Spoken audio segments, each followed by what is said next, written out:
दोस्तों नमस्कार, मैं हूं भूपेंद्र रावत और आज मैं आपके साथ बात करूंगा कि देश की नई संसद के शिलान्यास के अवसर पर, देश में नए संसद के उद्घाटन के अवसर पर 28 मई का भी जिक्र करूंगा। और अभी देश की नई संसद के पहले सत्र के अवसर पर जब महिला आरक्षण का विधेयक जहां पर बिल पेश किया गया, उसमें देश की महामहिम राष्ट्रपति द्रौपदी मुर्मू को निमंत्रण नहीं दिया गया। इस अवसर पर किसको विशेष आमंत्रित तौर पर किसको किया गया? कंगना रनौत को, जो फिल्म इंडस्ट्री की एक नायिका है।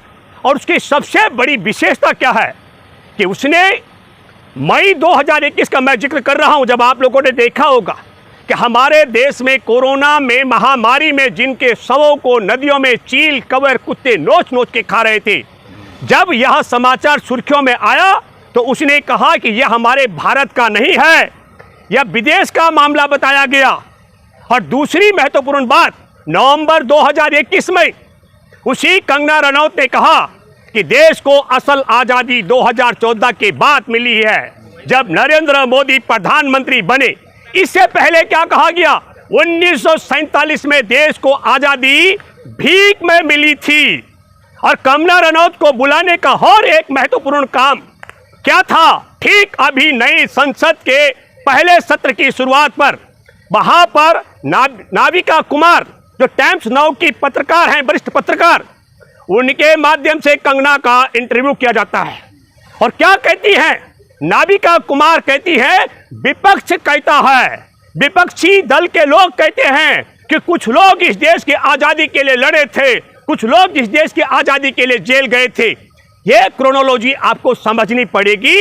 क्या नरेंद्र मोदी के मन में हमारे देश की अगर महिलाओं के प्रति बहुत आदर और सम्मान होता तो मैं यह मानता कि हमारे देश में हमारे देश की महामहिम राष्ट्रपति द्रौपदी मुर्मू को निश्चित तौर पर बुलाया गया होता। लेकिन आरएसएस में न महिलाओं के लिए सम्मान है और न स्थान है। और यही कारण है कि देश की महामहिम राष्ट्रपति द्रौपदी मुर्मू को निमंत्रण नहीं दिया गया। क्या इसके पीछे का कारण यह हो सकता है कि कंगना रनौत, जिसने हमारे देश की आज़ादी का, देश की आज़ादी के दीवानों का, देश की आज़ादी के नायकों का और देश के आज़ादी के लिए शहादत देने वाले शहीदों का अपमान किया, उसे बड़ी शान के साथ बुलाया गया। लेकिन महामहिम द्रौपदी मुर्मू को नहीं बुलाया गया। और फिर इस बात पर मोहर लगाने के लिए कि वह आज़ादी झूठी थी, असल में 2014 के बाद आज़ादी मिली है, इस पर मोहर लगाने के लिए योजनाबद्ध तरीके से नाविका कुमार के माध्यम से इंटरव्यू कराया गया। और तब इस पूरी प्रक्रिया के तहत महिला आरक्षण बिल पर भी मैं बात करना चाहूँगा। ये किसको मिलेगा, कब मिलेगा और कैसे मिलेगा? जैसे हम लोग कहते हैं बार बार, देश जानता है मोदी है तो मुमकिन है।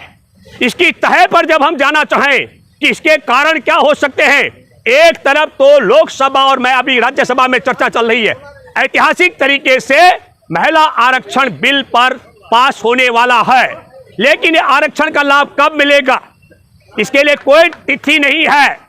कैसे मिलेगा, इस पे बहुत कठिन शर्तें हैं। और किसको इसका लाभ मिलेगा, यह भी कह पाना असंभव है। ये बात मैं इसलिए कहना चाहता हूं कि आप इसमें क्या कहा गया, इसमें शर्त लगाई गई है। शर्त यह रखी गई है कि पहले देश में जनगणना होगी और जनगणना के बाद परिसीमन होगा।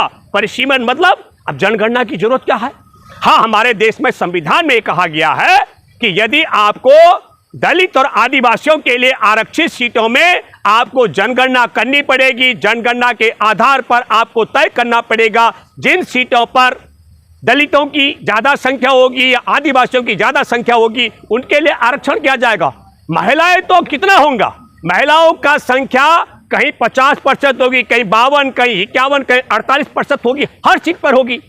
मैं आपको बताना चाहता हूं 2010 में जो यूपीए के काल में राज्य सरकार जिस प्रकार का कानून लेकर आई थी बनाने के लिए महिला आरक्षण के लिए, उसमें बहुत सरल था, उसमें बहुत साफ था कि 1/3 सीटों पर महिलाओं को लड़ाया जाएगा। उसमें कोई सेंसस का शर्त नहीं था, उसमें कोई जनगणना कराने की शर्त नहीं थी। लेकिन मैं एक बात आपको कहना चाहता हूं, ये सरकार के हाथ में है। सरकार तय करेगी कब जनगणना होगी, जनगणना के आंकड़े कब उजागर होंगे और उसके बाद परिसीमन कब होगा।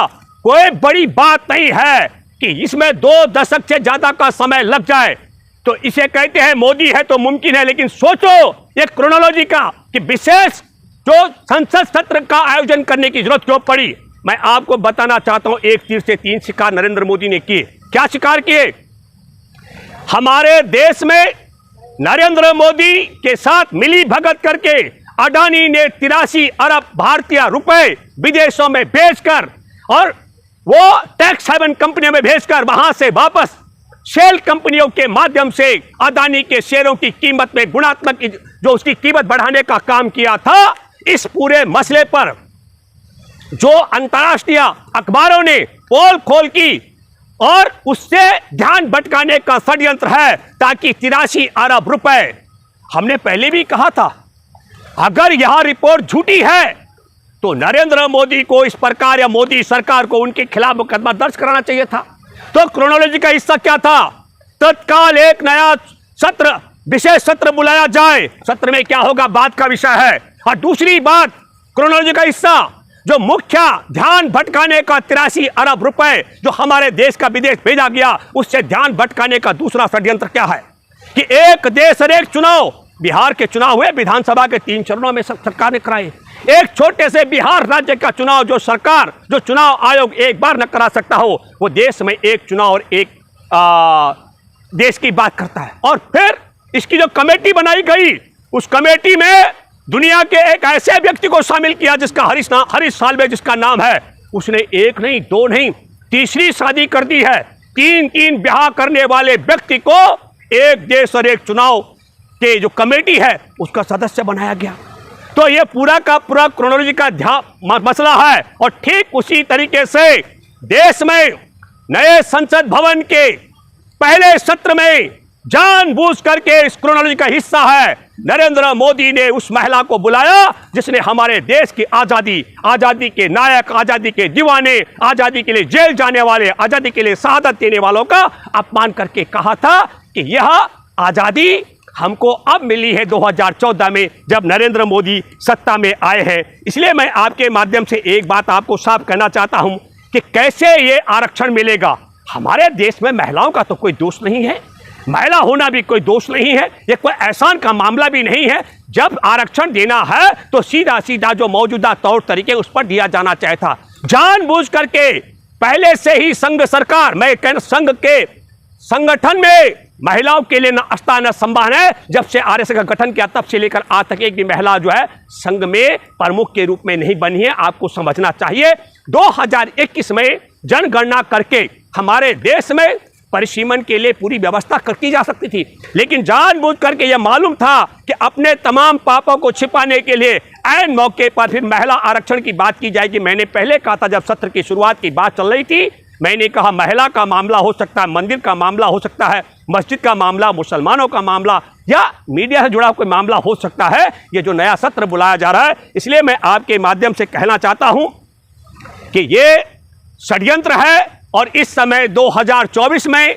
जिस तरीके से देश में माहौल बन चुका है कि इस समय मोदी सरकार की विदाई तय है, उसमें महिलाओं का वोट ठगने के लिए महिला आरक्षण के नाम पर शर्तों के आधार पर इसे पास कराया जा रहा है। मैं एक अपील करना चाहता हूं इंडिया गठबंधन से, देश की महिलाओं के साथ ईमानदारी तब होगी कि इंडिया गठबंधन 2024 के चुनाव में जाने से पहले ऐलान कर दे कि भारत में नई सरकार बनने के बाद ये जो शर्त रखी गई है महिलाओं को सीट देने का, महिलाओं को 1/3 आरक्षण देने से वंचित रखने का जो षड्यंत्र किया गया है कि जब तक इस देश में जनगणना और परिसीमन नहीं होगा तब तक महिलाओं को आरक्षण नहीं दिया जाएगा।